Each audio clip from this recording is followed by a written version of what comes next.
হযরত ইমরান বিন হুসাইন রাদিয়াল্লাহু আনহু হাদিস বর্ণনা করেছেন।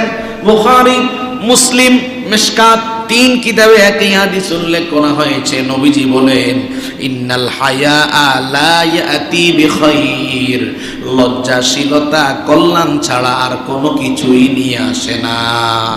অন্য বর্ণনায় এসেছে নবীজি বলেন, আল হায়াউ খায়রুন কুল্লাহ, কোন মানুষ যদি লজ্জাশীল হয় তার মাঝে সব কল্যাণ আল্লাহ তাআলা দিয়ে দেয়। লজ্জাশীলতা পুরোটাই কল্যাণ। অন্য হাদিসে উল্লেখ করা হয়েছে, হযরতে যায়েদ বিন তালহা রাদিয়াল্লাহু আনহু হাদিস বর্ণনা করেন, বাইহাকী এবং মিশকাত শরীফের হাদিস।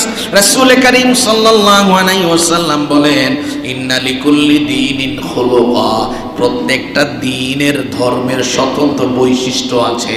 আমাদের ধর্ম কি? আমাদের ধর্ম কি? ইসলামের একটা স্বতন্ত্র বৈশিষ্ট্য আছে।